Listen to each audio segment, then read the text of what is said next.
Good day, everyone, everywhere, and special greetings to all those seated in heavenly places in Jesus. The name of this broadcast is Cross the Border, and we, in this hour, are going through the Bible, chapter by chapter and verse by verse, but we're starting a new book today, and the book is Daniel. Should be one of our favorite books. Most people have, at least if you grew up in the church, you heard all the stories about Daniel in the lion's den. I guess that would be the most famous one. So a lot of people know Daniel for that. Daniel also is a book of prophecy, and it is a book of prophecy that is closely related with the Revelation, having a lot of the same symbols, the same time periods, and the same characters carrying over into the Revelation.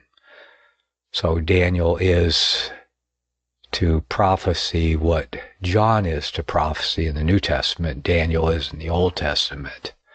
To understand the book of Revelation, you need to understand Daniel first, I believe.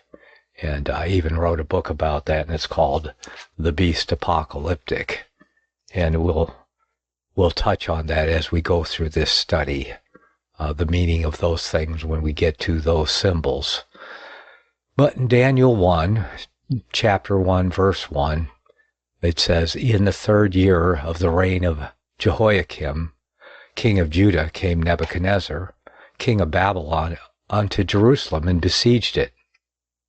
And the Lord gave Jehoiakim, king of Judah, into his hand, with part of the vessels of the house of God, which he carried into the land of Shinar, to the house of his God.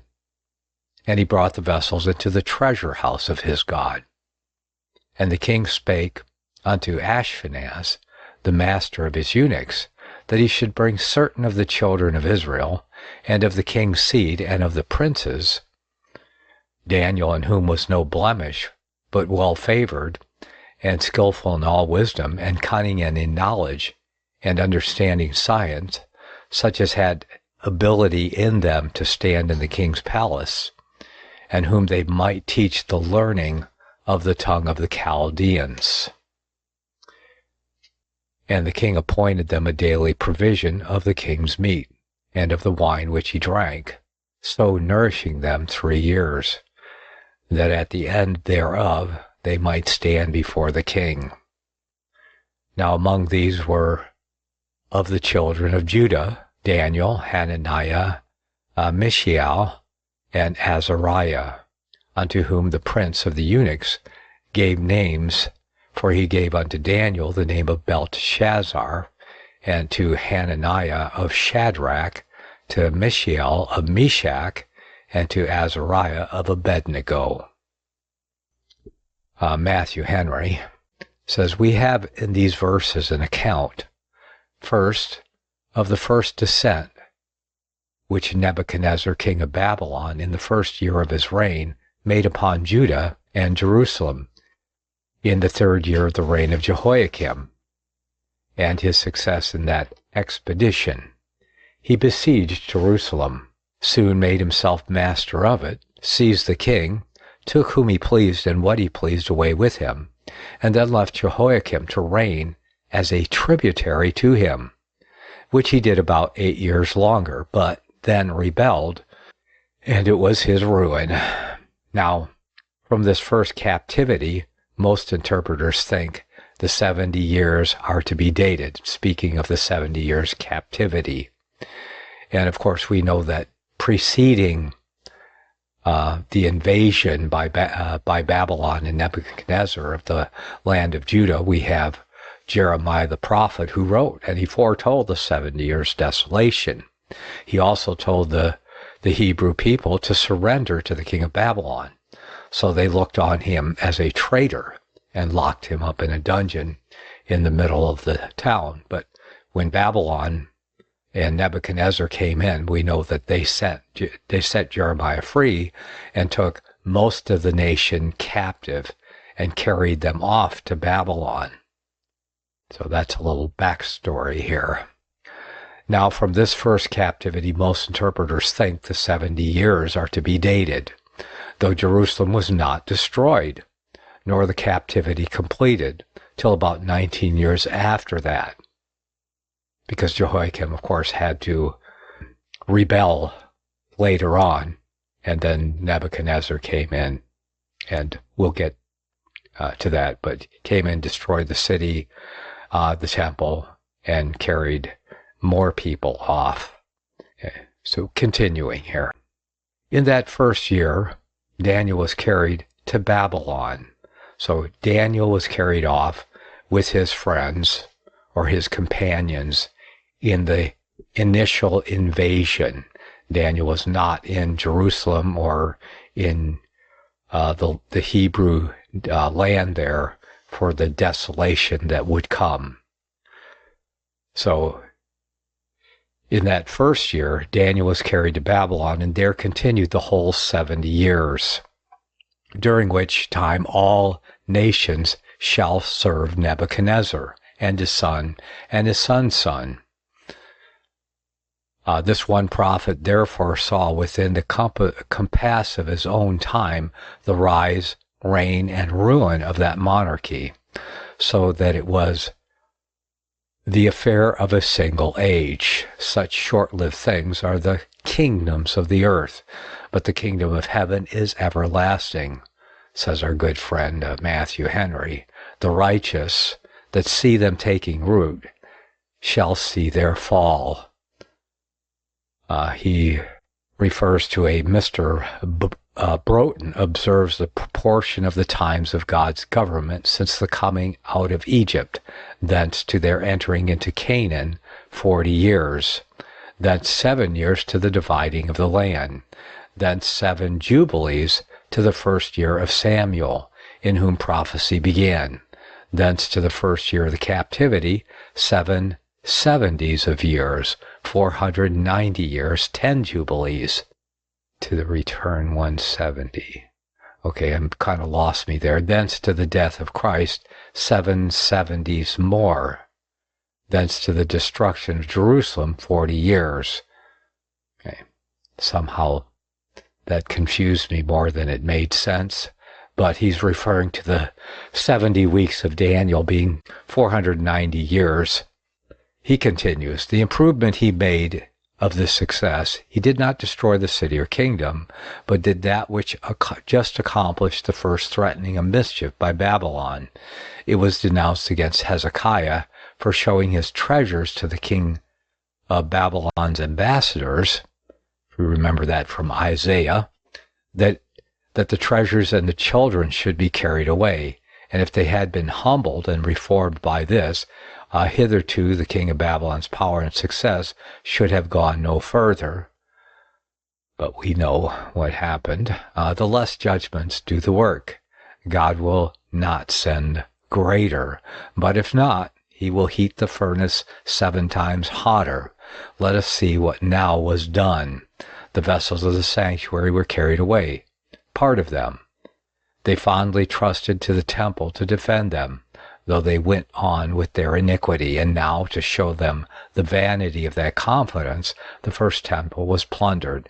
Many of the holy vessels which used to be employed in the service of God were taken away by the king of Babylon, those of them, it is likely, which were most valuable, and he brought them as trophies of victory to the house of his God, to whom, with a blind devotion, he gave praise of his success, and having appropriated these vessels in token of gratitude to his God, he put them in the treasury of his temple.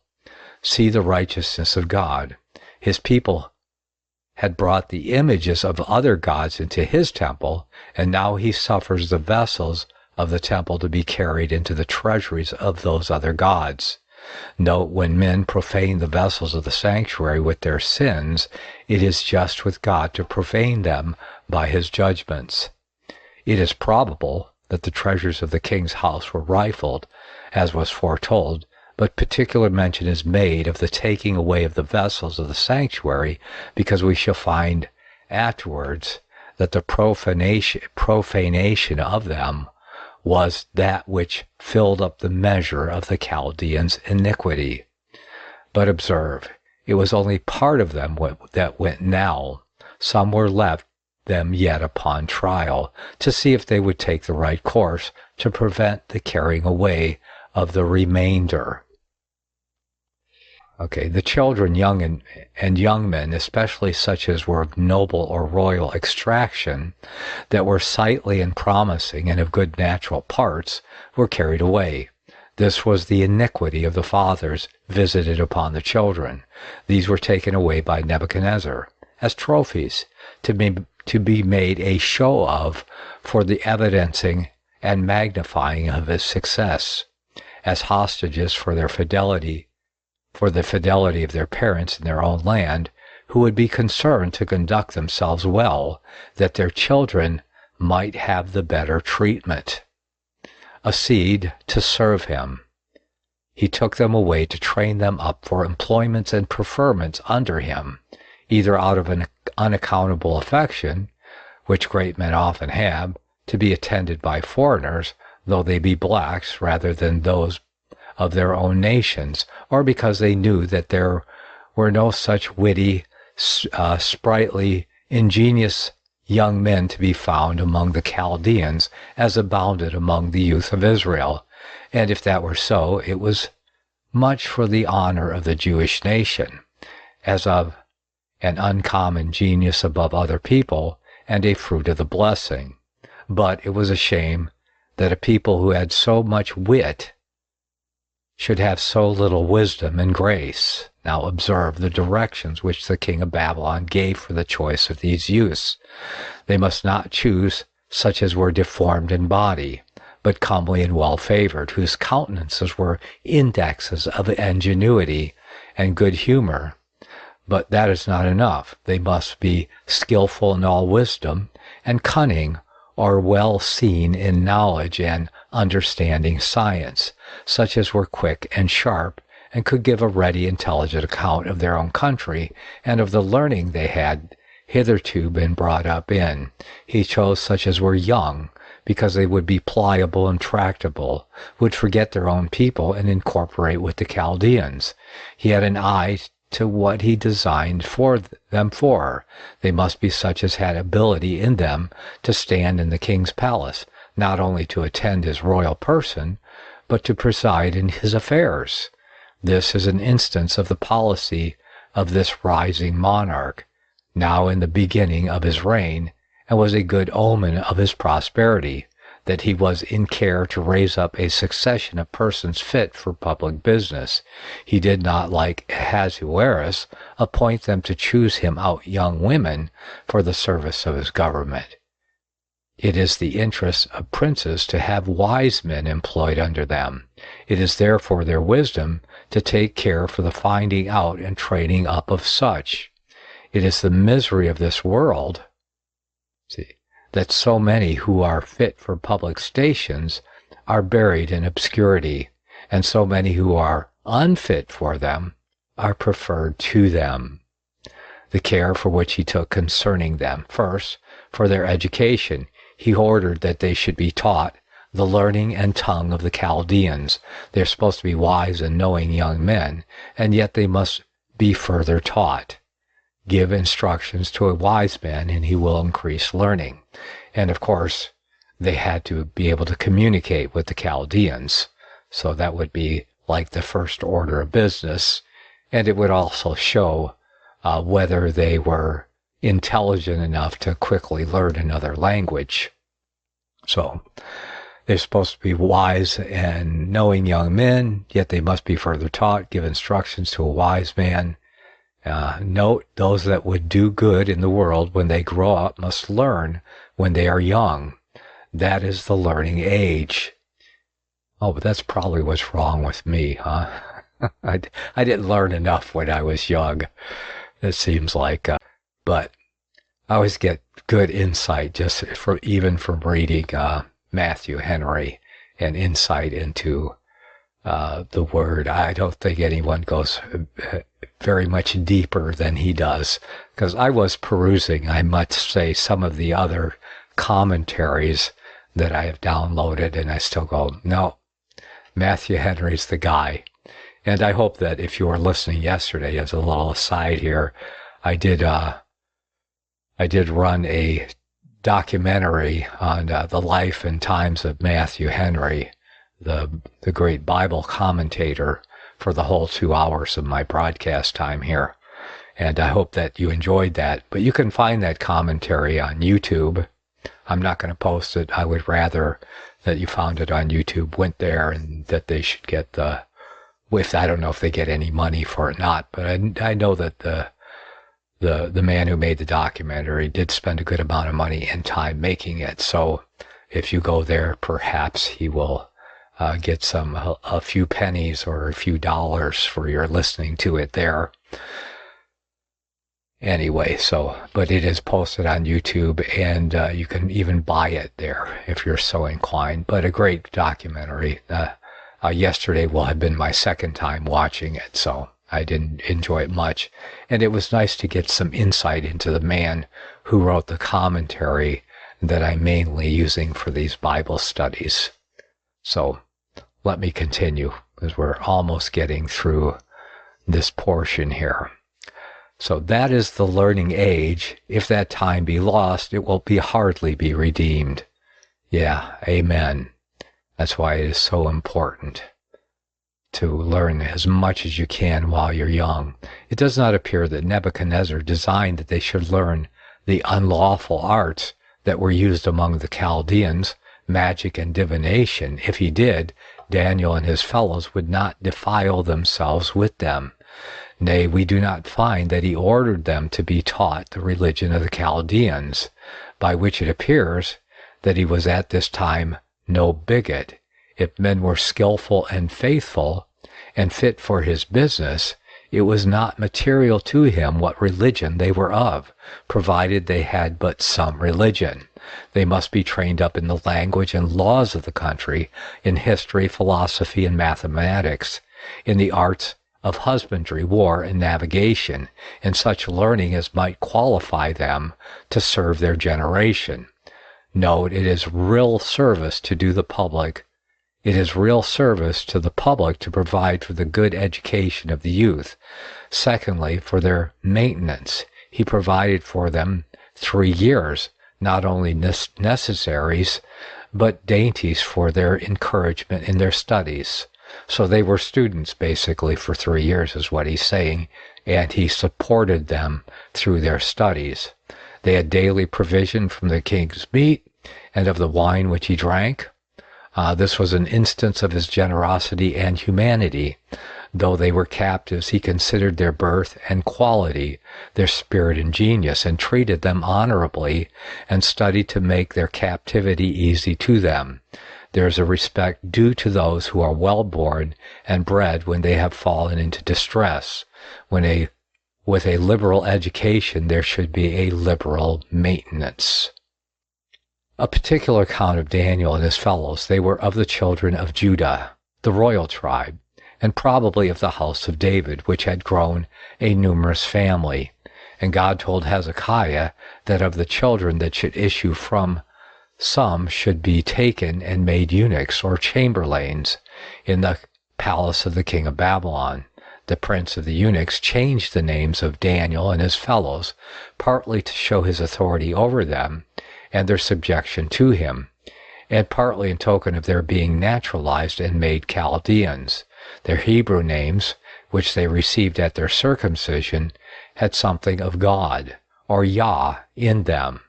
Daniel is God is my judge. Hananiah, the grace of the Lord.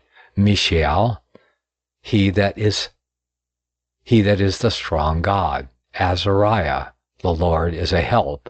To make them forget the God of their fathers, the guide of their youth, they gave them names that savor of the Chaldean idolatry. Belteshazzar signifies the keeper of the hidden treasures of Bel. Shadrach, the inspiration of the sun, which the Chaldeans worshipped. Meshach, of the goddess Shak, under which name Venus was worshipped. Abednego, the servant of the shining fire. which they worshipped also. Thus, though they would not force them from the religion of their fathers to that of their conquerors, yet they did what they could by fair means insensibly to wean them from the former and instill the latter into them. Yet see how comfortably they were provided for. Though they suffered for their fathers' sins, they were preferred for their own merits, and the land of their captivity was made more comfortable to them than the land of their nativity at this time would have been. Daniel 1 and verse 8. But Daniel purposed in his heart that he would not defile himself with the portion of the king's meat, nor with the wine which he drank. Therefore he requested of the prince of the eunuchs that he might not defile himself. Now God had brought Daniel into favor and tender love with the prince of the eunuchs. And the prince of the eunuchs said unto Daniel, I fear my lord the king, who hath appointed your meat and your drink. For why should he see your faces worse liking than the children which are of your sort? Then shall you make me endanger my head to the king. So he's afraid if they didn't eat the right food, that they would become sickly, and he would get in trouble with the king, the prince of the eunuchs. After hearing what Daniel said, then said Daniel to Belzar, whom the prince of the eunuchs had set over Daniel, Hananiah, Mishael, and Azariah, prove thy servants. Test us, right? Prove thy servants, I beseech thee, 10 days, and let them give us pulse to eat and water to drink. Then let our countenance be looked upon before thee, and the countenance of the children, to eat of the portion of the king's meat. And as thou seest, deal with thy servants. So he consented to them in this matter, and proved them 10 days. And at the end of 10 days their countenances appeared fairer and fatter in flesh than all the children which did eat the portion of the king's meat. Thus Melzar took away the portion of their meat and the wine that they should drink, and gave them pulse. I'm certain that pulse is something like vegetables, maybe. I don't know the word pulse here, but perhaps Matthew Henry can help us with that. But it was probably just regular food. Okay. So we observe, says Matthew Henry, very much to our satisfaction, that Daniel was a favorite with the prince of the eunuchs, as Joseph was with the keeper of the prison. He had a tender love for him. No doubt Daniel deserved it, and recommended himself by his ingenuity and sweetness of temper. He was greatly beloved. And yet it is said here that it was God that brought him into favor with the prince of the eunuchs, for everyone does not meet with acceptance according to his merits. Note, the interests which we think we make for ourselves we must acknowledge to be God's gift. We must ascribe to him the glory of it. Whoever are in favor, it is God that has brought them into favor, and it is by him that they find good understanding. Herein again verified that work. He made them to be pitied of all those that carried them captives. Let young ones know that the way to be acceptable is to be tractable and dutiful. Second, that Daniel was still firm to his religion. They had changed his name, but they could not change his nature. Whatever they pleased to call him, he still retained the spirit of an Israelite indeed. He would apply his mind as closely as any of them to his books, and took pains to make himself master of the learning and tongue of the Chaldeans, but he was resolved that he would not defile himself with the portion of the king's meat, which he would not meddle with, nor with the wine which he drank. And having communicated his purpose with the reasons of it, To his fellows they concurred in the same resolution as appears. This was not out of sullenness or peevishness or a spirit of contradiction, but from a principle of conscience. Perhaps it was not in itself unlawful for them to eat the king's meat or to drink of his wine, but 1. They were scrupulous concerning the meat, lest it should be sinful. Sometimes such meat would be set before them, as was expressly forbidden by their law, as swine's flesh, or they were afraid lest it should have been offered and sacrificed to an idol, or blessed in the name of an idol. The Jews were distinguished from other nations very much by their meats, and these pious young men, being in a strange country, thought themselves obliged to keep up the honor of their being a peculiar people. Though they could not keep up their dignity as princes, they would not lose it as Israelites, for on that they most valued themselves. Note, when God's people are in Babylon, they have need to take special care that they partake not in her sins. Providence seems to lay this meat before them. Being captives, they must eat what they could get, and must not disoblige their masters. Yet if the command be against it, they must abide by that. Though Providence says, kill and eat, conscience says, not so, Lord, for nothing common or unclean has come into my mouth. They were jealous over themselves, lest though it should not be sinful in itself, it should be an occasion of sin to them, lest by indulging their appetites with these dainties, they should grow sinful, voluptuous, and in love with the pleasures of Babylon. They had learned David's prayer, let me not eat of their dainties, and Solomon's precept, be not desirous of dainties, for they are deceitful meat. And accordingly, they formed their resolution. Note, it is very much the praise of all, and especially of young people, to be dead to the delights of sense, not to covet them, not to relish them, but to look upon them with indifference. Those that would excel in wisdom and piety must learn betimes to keep under the body and bring it into subjection. However, they thought it unseasonable now, when Jerusalem was in distress and they themselves were in captivity. They had no heart to drink wine in bowls, so much were they grieved for the affliction of Joseph. Though they had royal blood in their veins, yet they did not think it proper to have royal dainties in their mouths. When they were thus brought low, note, it becomes us to humble under humbling providences. Call me not Naomi, call me Mara. See the benefit of affliction by the account Jeremiah gives of the princes and great men now at Jerusalem. It appears that they were very corrupt and wicked, and defiled themselves with things offered to idols, while these young gentlemen that were in captivity would not defile themselves, no, not with their portion of the king's meat. How much better is it with those that retain their integrity in the depths of affliction than with those that retain their iniquity in the height of prosperity. Observe, the great thing that Daniel avoided was defiling himself with the pollutions of sin. That is the thing we should be more afraid of than any outward trouble. Daniel, having taken up this resolution, requested of the prince of the eunuchs that he might not defile himself.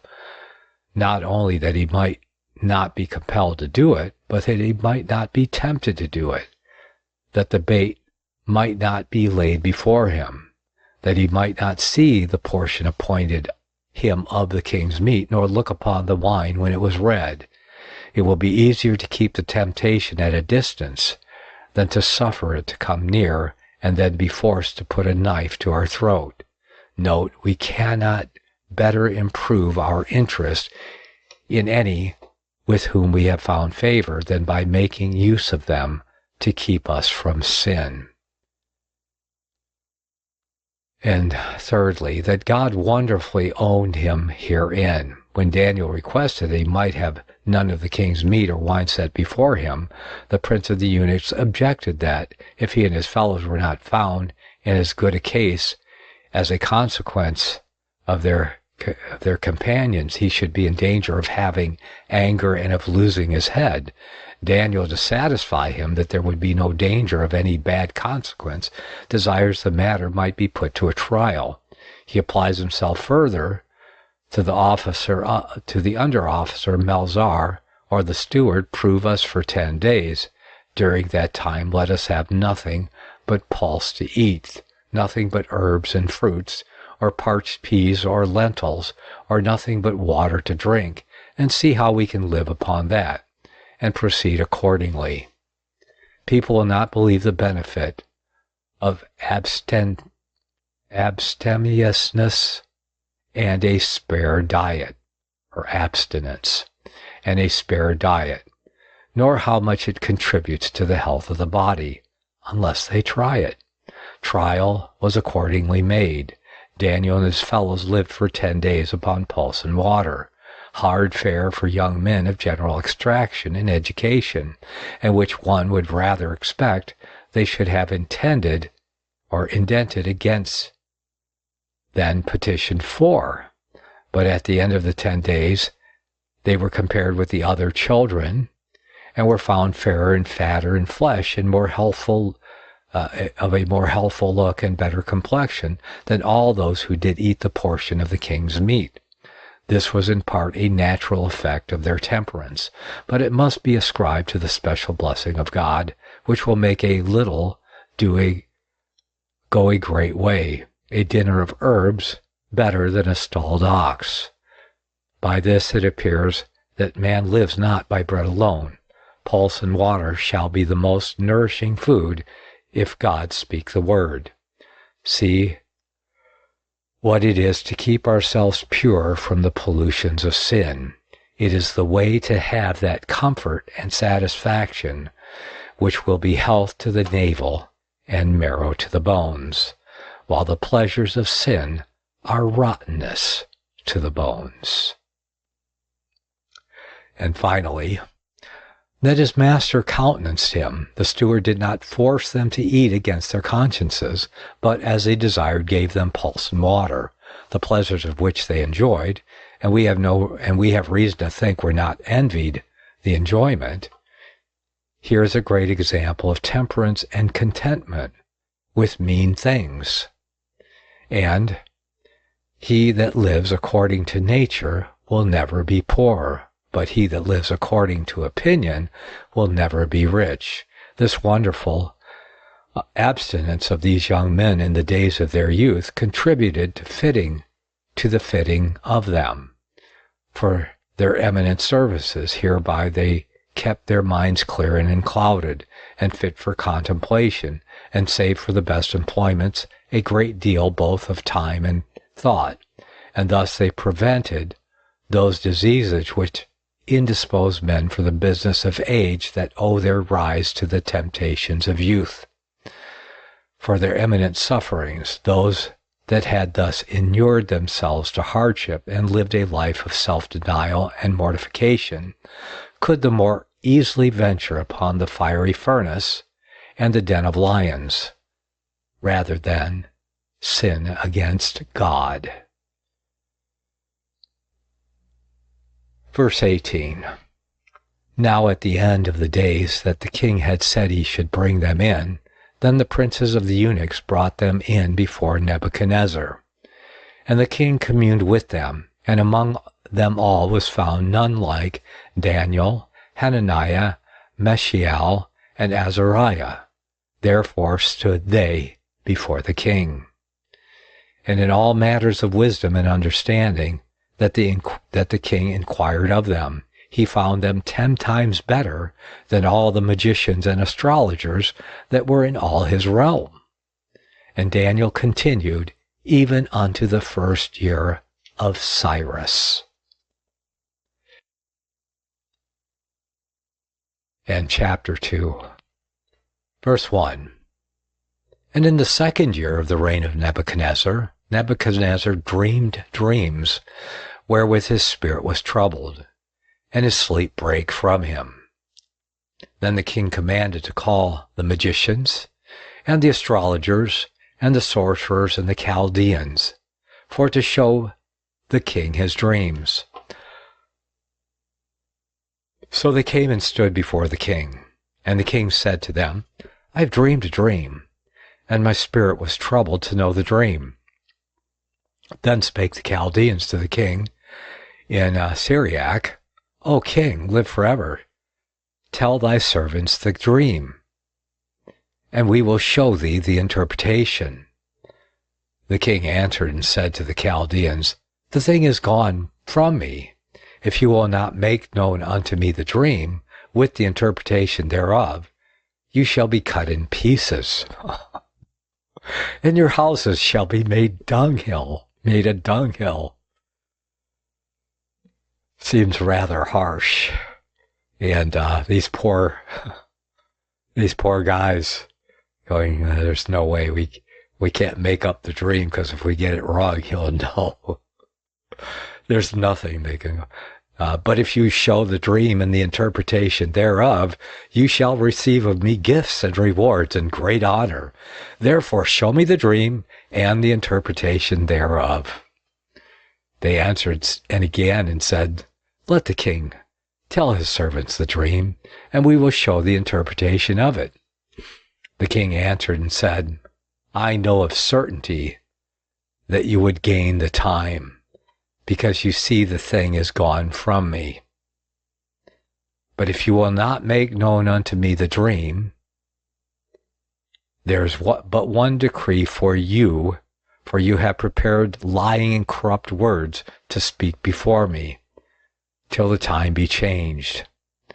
Therefore, tell me the dream, and I shall know that you can show me the interpretation thereof. Verse 10. The Chaldeans answered before the king and said, There is not a man upon the earth that can show the king's matter. Therefore, there is no king, lord, nor ruler that asketh such things at any magician or astrologer or Chaldean. Now they're making excuses because of course they fear for their lives.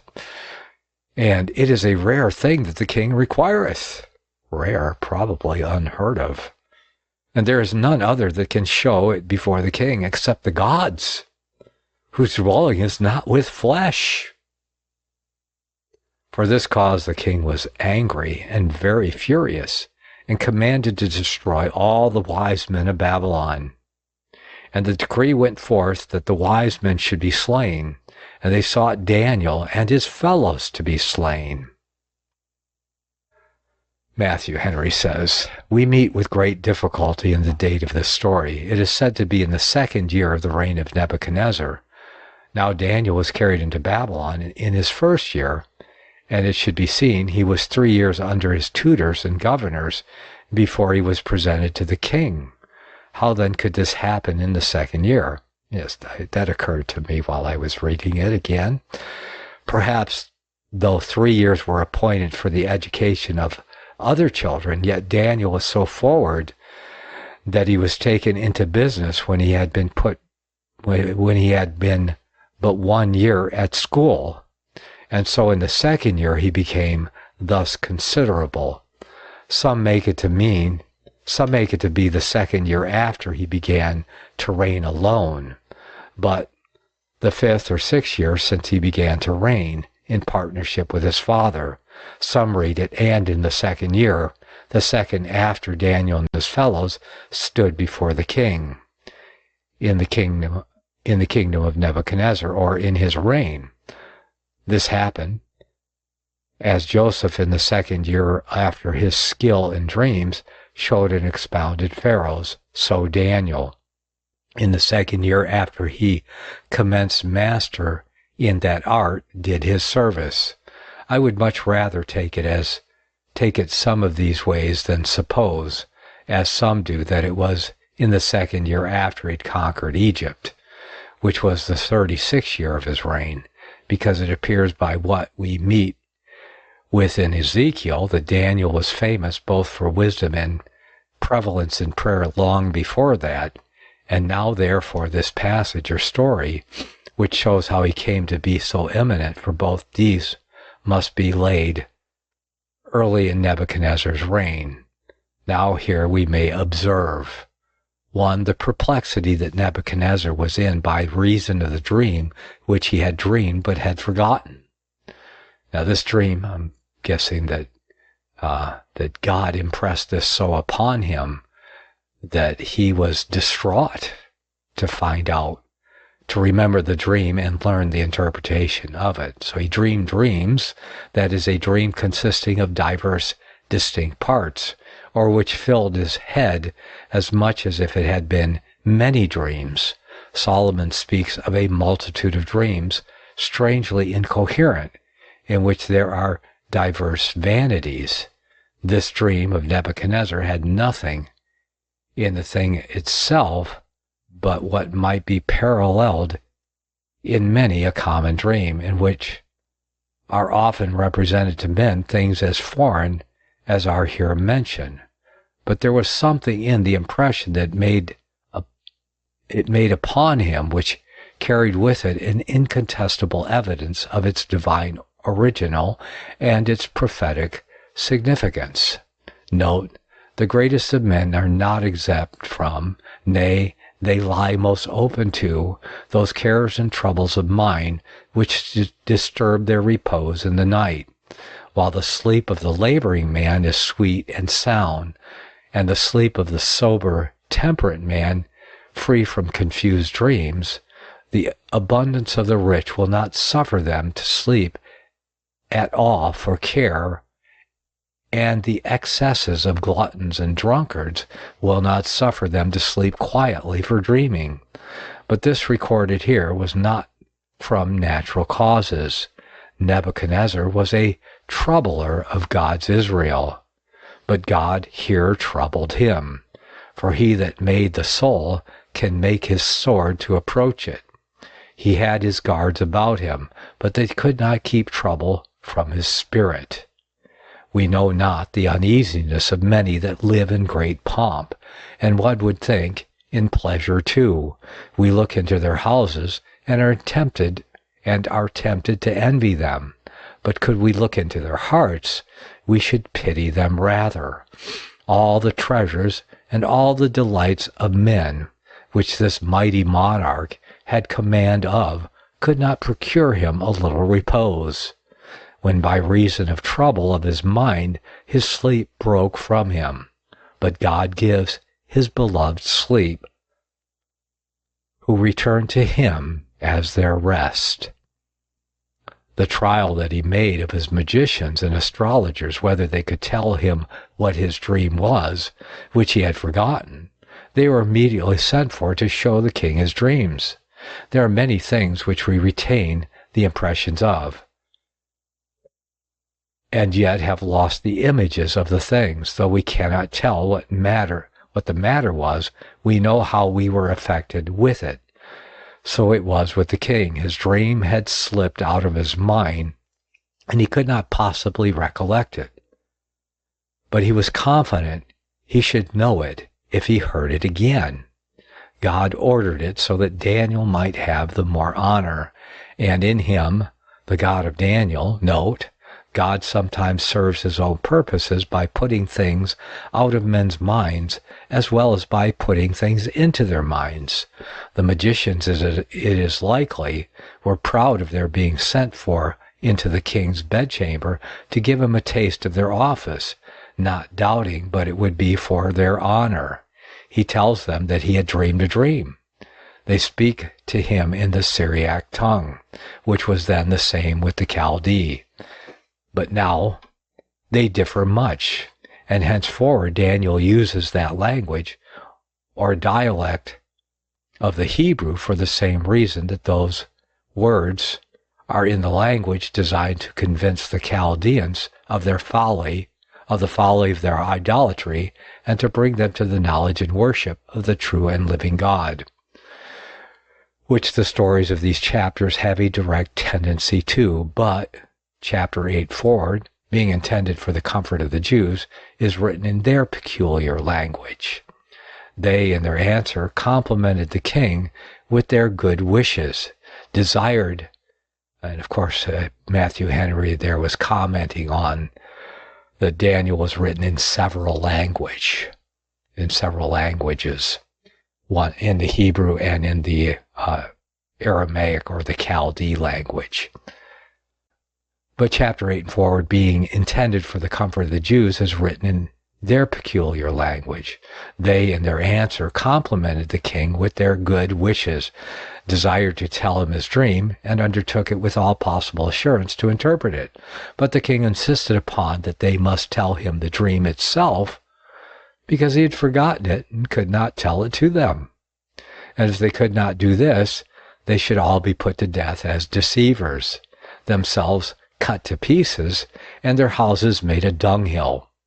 If they could, they should be rewarded and preferred.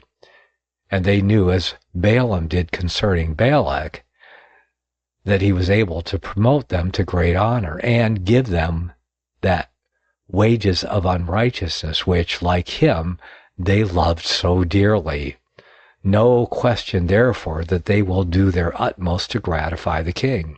If they do not, it is not for want of goodwill, but for want of power, Providence so ordering it that the magicians of Babylon might now be as much confounded and put to shame as of old the magicians of Egypt had been, that how much soever his people were both in Egypt and Babylon vilified and made contemptible, his oracles might in both be magnified and made honorable by the silencing of those that set up in competition with them. The magicians, having reason on their side, insist upon that the king must tell them the dream, and then, if they do not tell him the interpretation of it, it is their fault.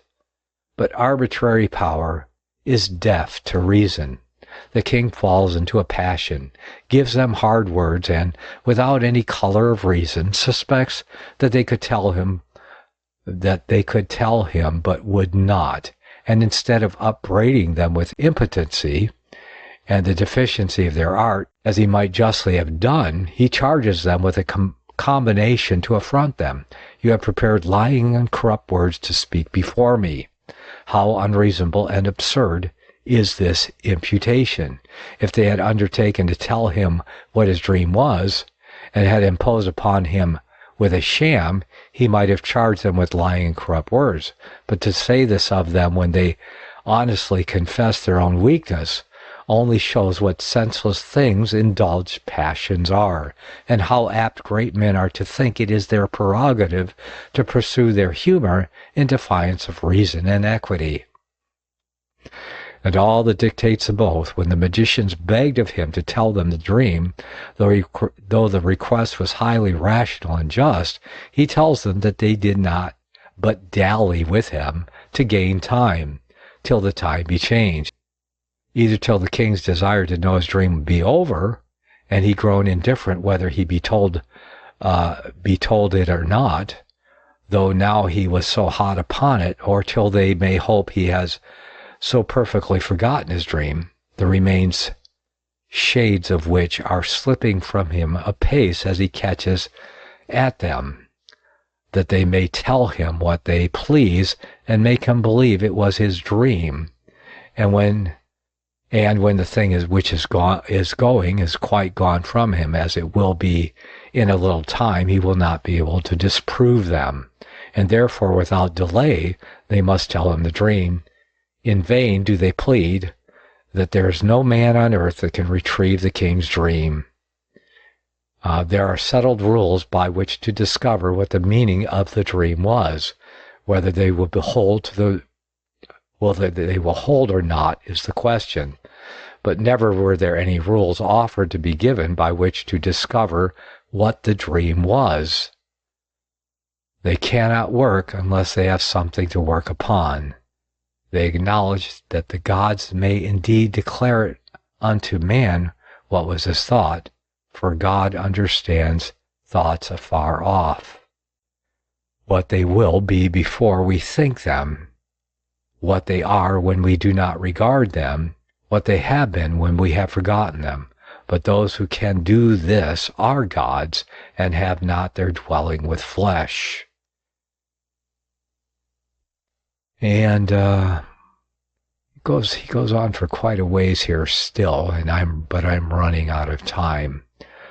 So I'm pretty sure we're going to pick up next time where we left off. You're listening to me. I'm Nicholas Arthur, and the name of my broadcast is Cross the Border. We're just going through the Bible, chapter and verse, and I am primarily using Matthew Henry's commentary to give us a little more depth and whatever wisdom the Almighty by His Spirit might give to me, I will add. Okay, that's all we have time for today. Make sure you like this video and share it, especially when I repost it later on today, because we're doing this live on firstamendmentradio.net/MOBI. And thankful for a few people showing up to watch it live on Rumble and people listening on other audio and video channels. Thank you all for showing up. So may the Almighty bless you all and keep you all as you travel on the narrow way that leads to life. Yes. Get on that repentance road and stay on it until we leave this mortal plane. I'll see you all next time.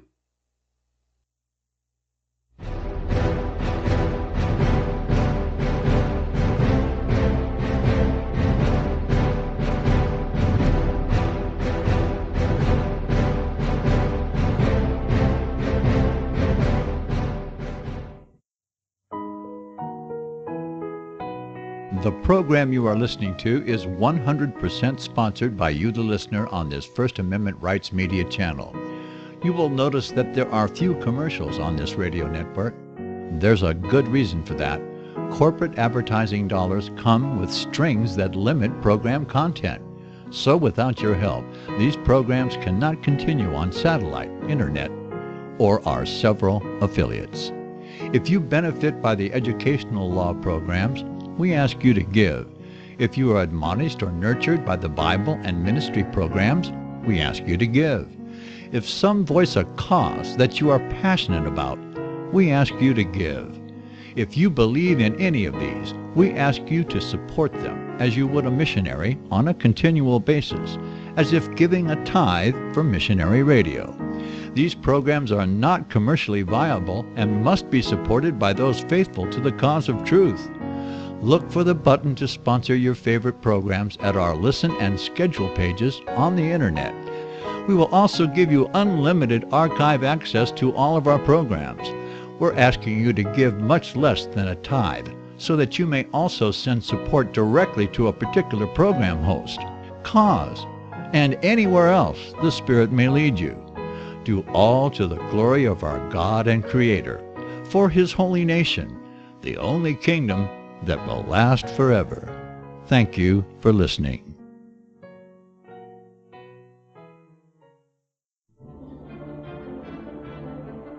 Be informed, edified, and grow in the faith as your spirit is daily nourished in a biblical worldview, because you love the truth.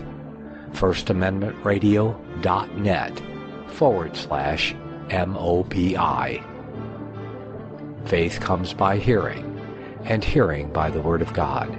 Always listenable, at work or on the go. firstamendmentradio.net/MOBI. No download or app necessary.